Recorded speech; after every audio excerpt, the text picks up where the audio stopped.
출애굽기 20장 2절 3절입니다. 나는 너를 애굽 땅 종되었던 집에서 인도하여 낸 내 하나님 여호와니라. 너는 나 외에는 다른 신들을 내게 두지 말라. 오늘의 말씀의 제목은 너는 나 외에는 입니다. 2절 말씀에 보니까 나는 너를 애굽 땅 종되었던 집에서 인도하여 낸 내 하나님 여호와니라. 우리를 애굽 땅 종되었던 집에서 인도하여 내셨다라는 것입니다. 성경에서의 애굽은 세상을 의미합니다. 성경에서 애굽은 죄악된 세상을 의미합니다. 1장 말씀에서 보니까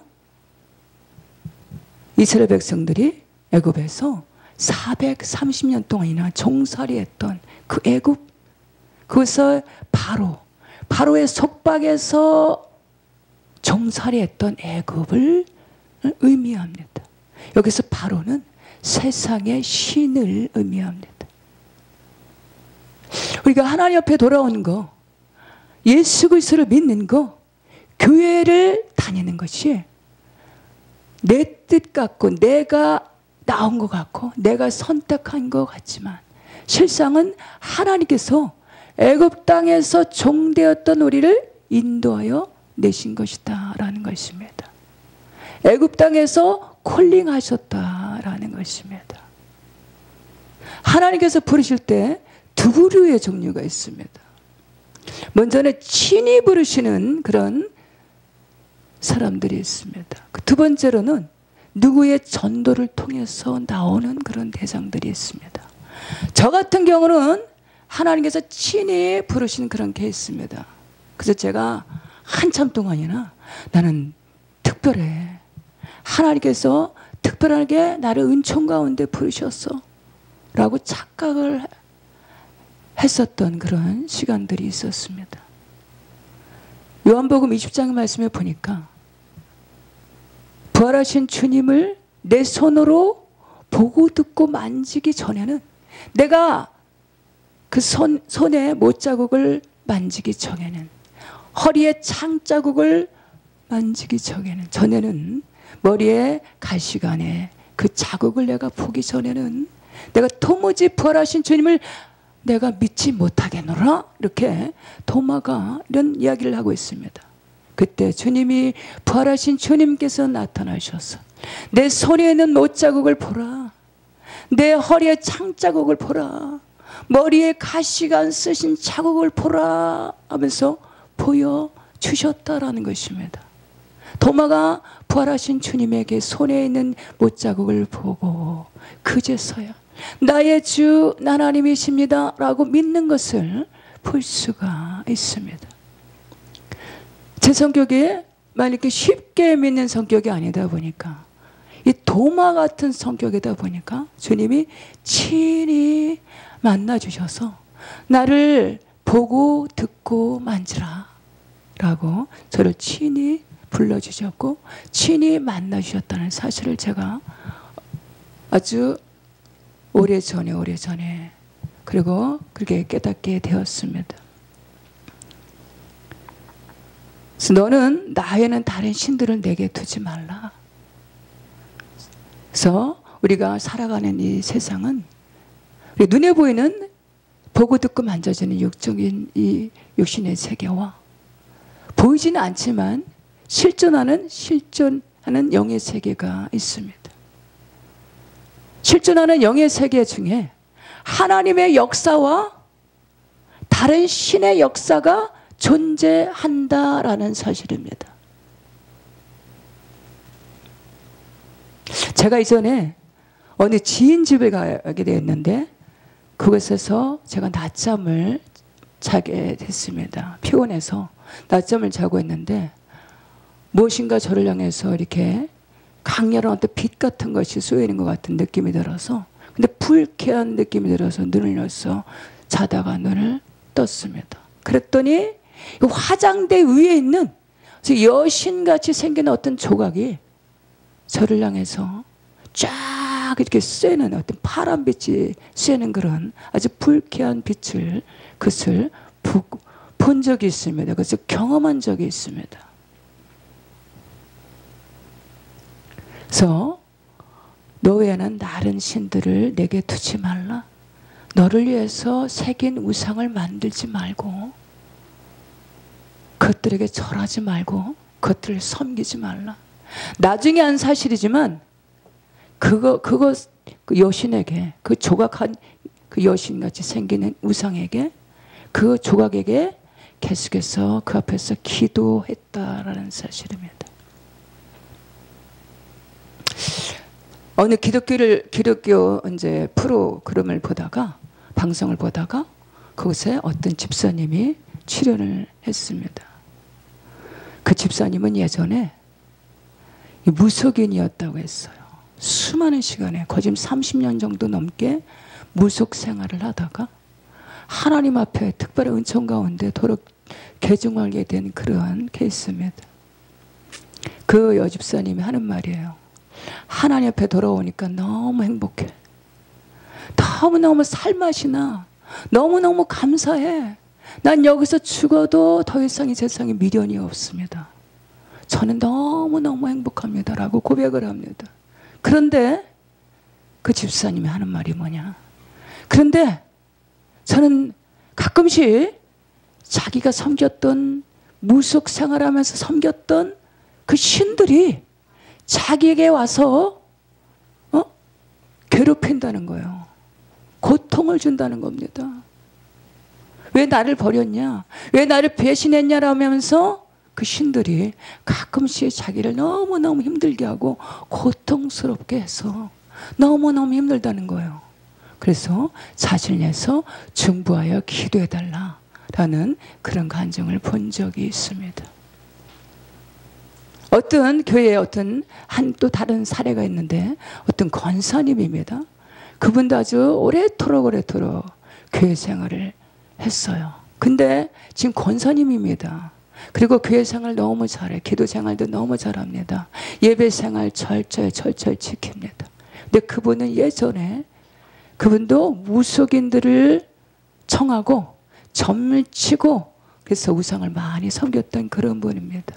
지금 수많은 시간이 걸려서 하나님 앞에 돌아와서 예배드리고 권사의 직분을 감당하면서 하나님을 섬기는 그런 권사님이지만, 때로는 보면 아직도 우상을 섬겼던 그의 습관이 있고 마음의 생각에서 너무나 고통스러운 그런 모습들을 제가 가끔씩 옆에서 볼 때가 있습니다. 나 외에는 다른 신을 내게 두지 말라. 그것들에게 절하지 말고 그것들에 섬기지 말라라는 것입니다. 하나님의 다른 신을 섬기는 것은 자신에게도, 가정에게도, 자녀들에게도 아무 유익이 없습니다. 오직 하나님만 섬기시기 바랍니다. 예수 그리스도는 어제나 오늘이나 영원토록 동일하시니라. 아멘. 우리의 인생들은 아주 강한 존재 같아요. 만물의 영장으로서 강한 존재 같지만 실상은 약한 존재들입니다. 왜 그럴까? 피조된 인생이기 때문입니다. 하나님의 그 형상으로 지음받아 소리하는 영이 본질인데, 이 영은 늘 영혼을 사모합니다. 영의 세계를 추구합니다. 어떤 신을 찾게 되어 있습니다. 하나님이 눈에 보이지 않으니까, 하나님이 만져지지 않으니까 나름 어떤 우상을 만들어서 고안해서 그 앞에서 절하고 그 앞에서 섬기는 일을 그렇게 하는 그런 사람들이 무수히 많습니다. 그것들에게 절하지 말며 그것들에게 섬기지 말라. 내 하나님 여호와는 질투하는 하나님인 줄, 하나님은 그 우상에게 절하는 거, 그 섬기는 것에 질투하신다. 나를 미워하는 자의 죄를 갚되 그 우상 앞에 절하고 섬기는 것에 하나님 질투하시고 미워하는 것으로, 하나님을 미워하는 것으로 간주하신다라는 것입니다. 하나님께서 이 우상을 섬기는 것, 절하는 것을 얼만큼이나 하나님께서 심각하게 다루시나, 그것은 4절 말씀에 보니까 너를 위하여 새긴 우상을 만들지 말고 또 위로 하늘에 있는 것이나 아래로 땅에 있는 것이나 땅 아래 물속에 있는 것의 어떤 형상도 만들지 말며. 그것은 뭐냐? 하늘에 있는 것, 땅에 있는 것, 물속에 깊은 것도 어떤 형상도 만들지 말라는 것입니다. 그것들이 절하지 말라. 그리고 형상도 만들지 말라라는 것입니다. 여기서의 하늘에 있는 것, 땅에 있는 것, 땅 아래에 있는 물속에 있는 것의 의미는 뭐냐? 네 마음속에 생각에 있는 것까지도, 우리 안에 있는 것까지도 우선 어떤 형상들 만들지 마라는 것입니다.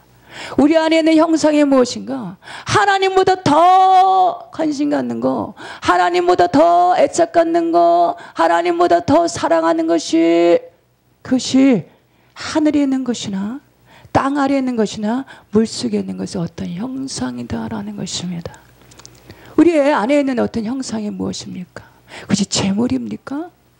어떤 명예입니까? 어떤 누구의 상대입니까? 아니면 내 자아입니까? 하나님께서 이런 형상을 원치 아니하신다라는 사실입니다. 이런 형상들을 내려놓으실 때, 이런 형상들을 내려놓고 오직 하나님만 사랑하라는 것입니다. 하나님 말씀을 지켜라라는 것입니다. 계명의 말씀을 지켜 행하라라는 것입니다. 그것들에게 전하지 말며 그것들에 섬기지 말라라는 것입니다. 여호와는 질투하는 하나님이다. 나를 미워하는 자의 죄를 갚되 아버지로부터 아들에게로 3, 4대계까지 이루게 하신다라는 것입니다. 주변에 어떤 성도를 보면 너무 하나님을 잘 섬겨요. 신앙생활도 너무 잘합니다. 기도생활도 잘하고 헌금생활도 잘해요. 근데 가정이 잘 안 벌어집니다. 왜 그럴까? 왜 그럴까? 나를 미워하는 자의 죄를 갚되 아버지로부터 아들에게까지 3, 4대계까지 이르게 하거니와. 창세기 22장 말씀 보니까 이 아브라함이 등장을 합니다. 11장에서 보면 아브라함이 하란의 하나님께서 콜링하십니다. 하란은 우상 지역이었습니다. 우상이라는 의미를 담고 있습니다. 그곳에서 번또 친척 아버지 집을 떠나 내가 내게 보여줄 땅으로 가라라는 것입니다. 하란, 우상에서 온전히 벗어나라는 것입니다. 그것들을 끊으라는 것입니다. 철저히 내려놓을 때 주님은 모든 것을 회복하시고 영적으로 회복하시고 심령을 회복하시고 가정을 회복해 하시고 가정이 잘 되게 하신다라는 사실입니다. 영이 잘 되고 범사가 잘 되고 강건하기를 원하신다라는 사실입니다. 나를 사랑하고 내 계명을 지키는 자에게는 1000대까지 은혜를 베푸느니라. 계명을 지킬 수 있는 방법이 뭡니까? 하나님을 사랑하는 것입니다. 우리가 누군가에 관심이 있어요.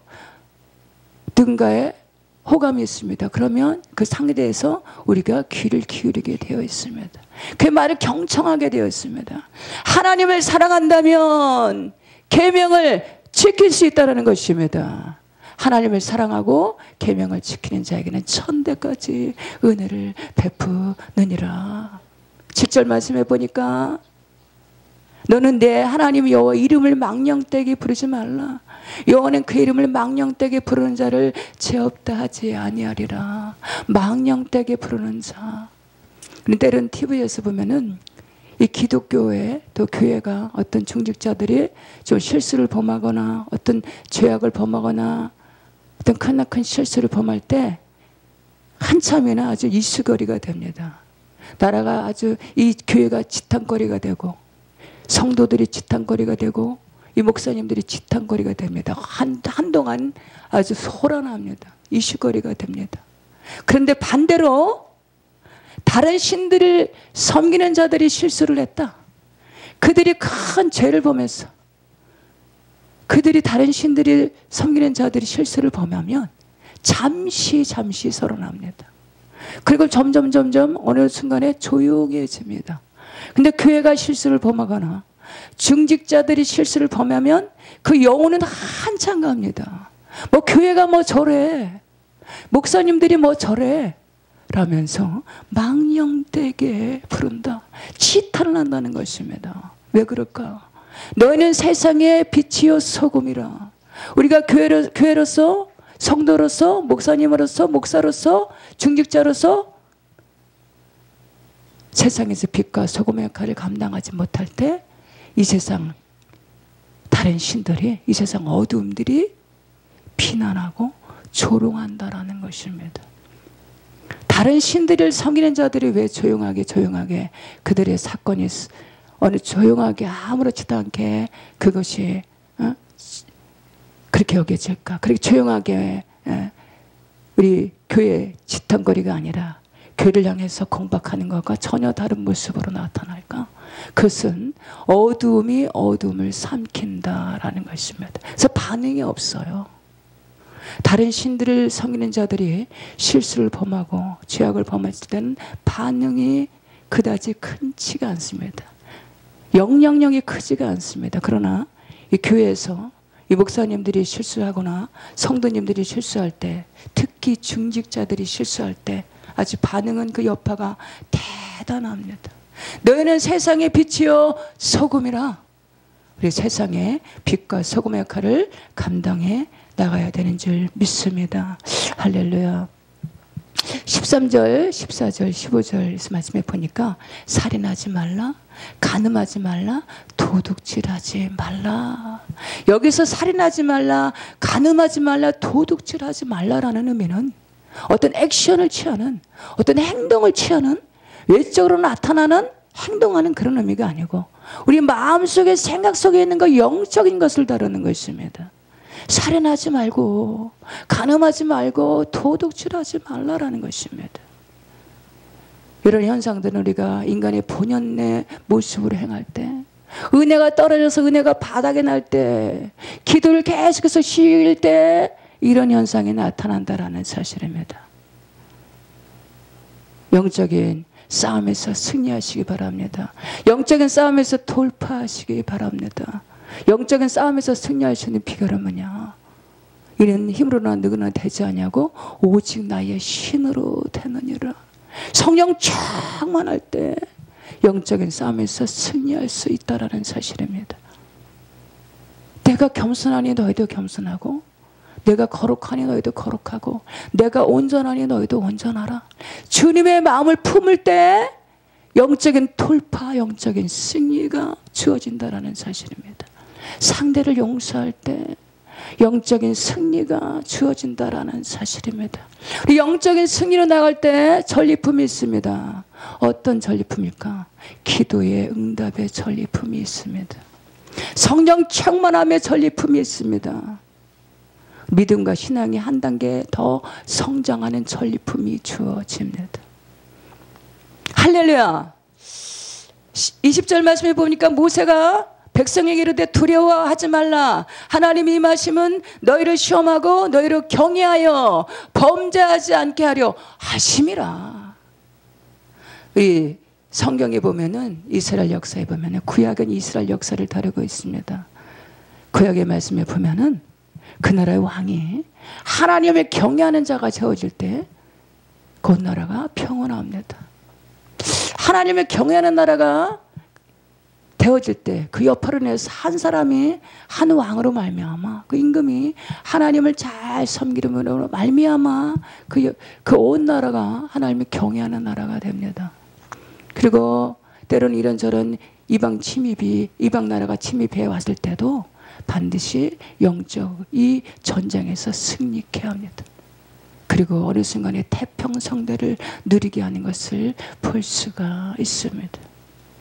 반대로 하나님을 경외하는 자가 아니라 그들을 섬기는 자, 이방신을 섬기는 자가 세워질 때는 나라가 온통 소란하게 됩니다. 영적으로 그 여파는 온통 소란하게 돼서 이런저런 일이 발생하게 된다라는 사실입니다.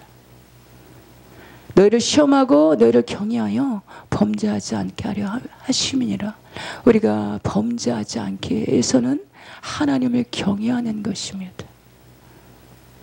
계명의 말씀을 지킬 수 있는 것은 하나님을 경외하는 것입니다. 성경에서 보면 하나님을 경외할 때 주시는 그 복이 이곳저곳에서 수차례나 언급되어 있습니다. 하나님을 경외하며 그의 길 걷는 자마다 복이 있도다.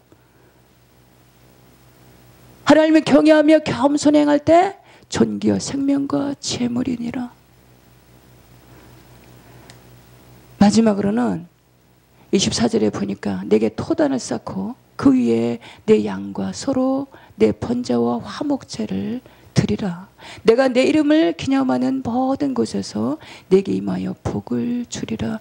여기서 내게 토단을 쌓고라는 의미는 제단을 쌓고라는 의미입니다. 제단이라는 의미는 신약의 예배를 의미합니다. 요한복음 4장 말씀에 보니까 이는 산에서도 말고 예루살렘에서도 말고 아버지께 예배하라. 하나님은 아버지께 예배하는 자, 영과 진리로 예배하는 자들을 찾으신다라는 사실입니다. 영과 진리로 예배하는 것이 뭔가? 토단을 쌓는 것입니다. 그 내 양과 소로 내 번제와 화목제를 드리는 것입니다. 영과 진리 예배자는 예수님의 십자가의 보혈이 있어야 됩니다. 수반이 됩니다. 우리 회개가 수반이 됩니다. 번제, 헌신과 봉사가 수반이 됩니다. 화목제를 드려라. 하나님을 사랑하며 온 마음을 다하여 성품을 다하여 힘을 다해서 예배할 때 영과 진리로 예배한다라는 사실입니다. 이렇게 내 이름으로 기념하는 모든 것에서 내게 임하여 복을 주리라. 영과 진리로 예배하며 하나님의 이름을 기념하는 곳에 성령께서 강림해서 복을 주신다. 성령의 기름 부으심으로 임하신다. 성령의 충만함으로 하나님의 복이 임하신다라는 사실입니다. 하나님을 사랑하고 그 계명을 지키는 우리 모두가 되셔서 주님의 이름을 기념하면서 영과 진리로 예배하는 자들이 되셔서 올 한해 을사년의 올 한해 늘 승리하시고 이기시고 열매를 맺으시는 복된 자의 삶 살아가시는 저 우리 모두가 되시기를 주 예수 그리스도 이름으로 축복합니다. 말씀을 읽고 본문의 말씀 읽고 마치겠습니다. 나는 너를 애굽 땅 종되었던 집에서 인도하여 낸 내 하나님 여호와니라. 너는 나 외에는 다른 신들을 내게 두지 말라. 아멘.